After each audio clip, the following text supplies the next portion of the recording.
Hi there! Welcome to our e-learning induction program. In this video, we are going to talk about induction checklist. My name is Mr. O. I will be guiding you through the following learning content and objectives. By the end of this lesson, you should be able to understand the objectives of performance review, understand the standard of procedure for performance review process, understand the evaluation component within the probation checklist, understand the rating guideline for all evaluation components. Without any further ado, let's start learning. Performance review is an important process during your probation period.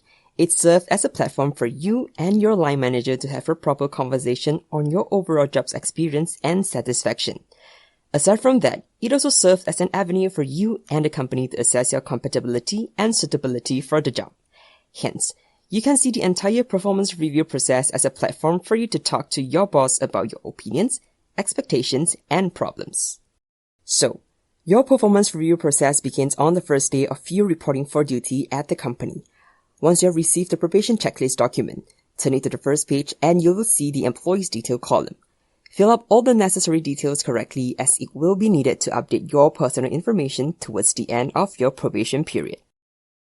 Aside from that, there are some tasks for you to clear on your first day of report duty. For example, you and your line manager need to set up a short meeting to go through the following items such as job responsibilities, on-the-job training plan, introduction to company's policy and procedure. Then, your manager will bring you on a tour to introduce you to all your fellow teammates and team members from other departments. Lastly, you should also have completed the de-learning journey on your first day of work, or latest by the end of your first reporting week. In totality, you are required to have a proper performance review conversation with the line manager for 3 times, during first month, third month, and 6th month upon your joining date. In this conversation, the following components will be used to assess your competency levels. For example, attendance and punctuality, job knowledge, efficiency or time management, quality of work, adaptability or aptitude, initiative or problem solving, honesty and integrity, execution skills, attitude towards supervisor, and last but not least, leadership or teamwork. All these components will be rated on a scale of 1 to 5 by yourself first, then by your manager. For instance, for the component of attendance and punctuality, if you think that you are consistently on time for work and you have not been late for work at all, rate yourself at 5. On the other hand, if you found yourself always reporting late to work, leaving early or absent from work for more than 5 times without a valid reason, rate yourself at 1. Similarly, your line manager will repeat the process and rate you on the same skills based on his or her observation.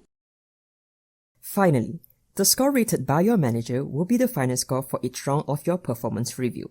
Of course, your self-rated score will be compared side by side with the score given by your manager.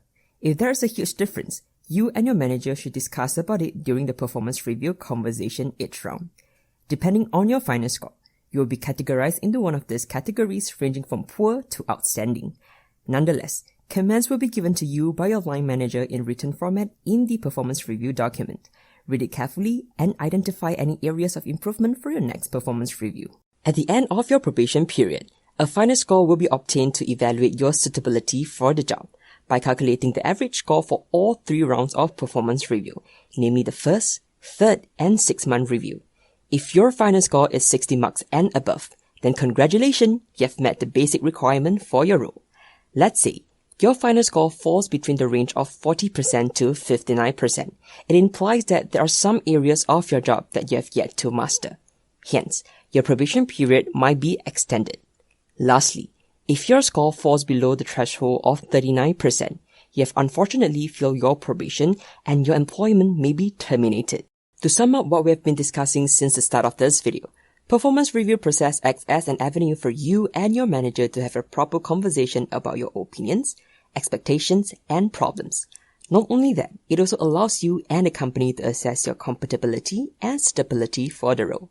In totality, there will be 3 rounds of performance review throughout your probation period. A final score will be obtained at the end of your probation period. You will need to attain a final score of at least 60% to pass your probation. Thank you so much for staying with me till now. We have reached the end of this video.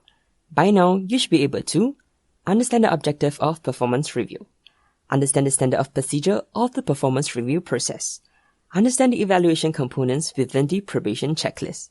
Understand the rating guideline for all evaluation components.